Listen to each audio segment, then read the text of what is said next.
Act as if. Act as if you are already healed. That was a word that God gave me as I was here sitting in Seacoast Church and just had some pain in my back, difficult pain. I had beach tennis, 3 hours of beach tennis back and forth.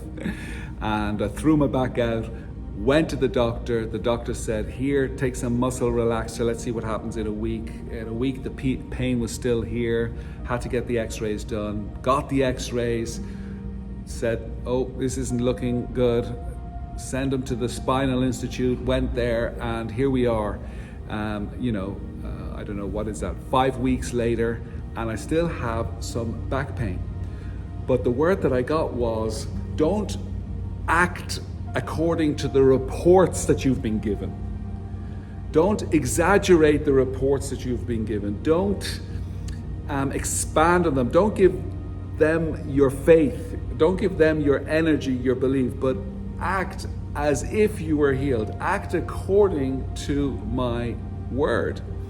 And I wanted to talk a little bit more about that because I feel it's important to know how I can act accordingly. When I'm discouraged, how can I act as if I'm encouraged?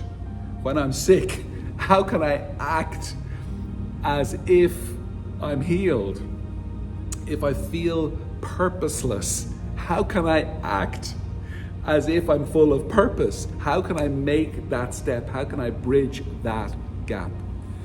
And, the only way to bridge that gap is to believe the other report.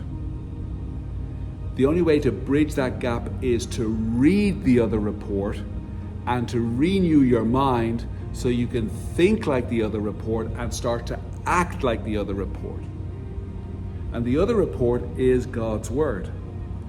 And at Unstoppable Growth, we go through a chapter here in this new book. Look at this beautiful new book.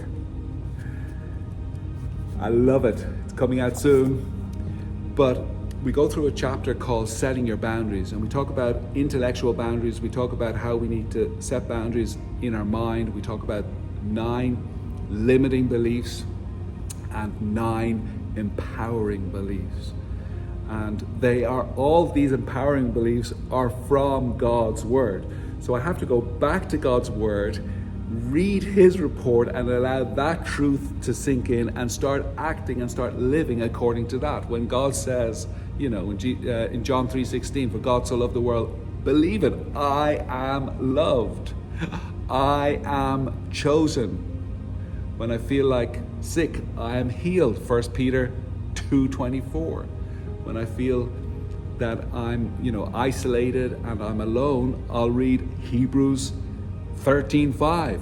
I am not alone. 2 Timothy 1:7. I do not fear. 2 Corinthians 9:8. I have all that I need. And so going back to his word is a way of starting that process of acting as if his word has already become reality in my mind. And I went online after the last video and I saw that act as if is like a positive manifestation technique. And of course, that is not what I'm talking about. I am talking about God's supernatural power in your life. I'm talking about believing him more than you believe somebody else or something else, or even yourself who is speaking to you. Believing his word, his truth over your life. All right, so if you're discouraged, go to his word and allow that to encourage you. If you feel sick, go to his word and allow yourself to be healed by it. If you feel purposeless, then go to his word and experience his truth, which says that he has purpose for your life. All right, act as if.